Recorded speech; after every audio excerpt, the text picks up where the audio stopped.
ஸ்ரீமதே ராமானுஜாய நமஹ. சோழ நாட்டு திவ்ய தேசம் 20வது தலம் திருமணிக்கூடம். ஏன் திருமணிக்கூடம்? பழங்கால கதைகளின்படி இந்த ஊர்ல இருக்கிற பெருமாள் சிலையை பார்த்தா ஒரு நீல ரத்தினம் இருட்டுல ஜொலிக்கிற மாதிரி இருக்குமா.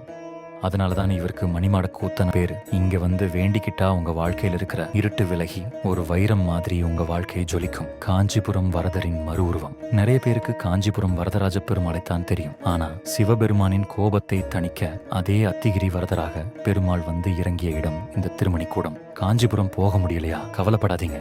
இந்த நாங்கூர் வரதரை பார்த்தாலே அதே பலன் கிடைக்கும். சந்திரனின் சாபம் தீர்த்த தலம்.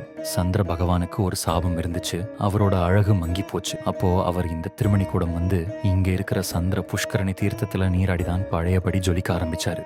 யாருக்காவது முகத்துல பொலிவு இல்லையா? இல்ல மனசுல எப்போதும் ஒரு பயம் இருக்கா? அப்போ இந்த சந்திர தோஷம் நீக்கும் வரதரை வந்து பாருங்க. மனசு அப்படியே பளிங்கு மாதிரி தெளிவாயிடும். அடுத்த வீடியோல 21வது திவ்ய தேசம் பத்தி பார்க்கலாம். இது போன்ற 108 திவ்ய தேச யாத்திரைகள், 276 சிவாலய யாத்திரைகள், 51 சக்தி பீட யாத்திரைகள், காசிகயா யாத்திரைகள், ஷீரடி யாத்திரைகள் போன்ற ஆன்மீக பயணங்களுக்கு ரங்கா ஹாலிடேஸை தொடர்பு கொள்ளவும்.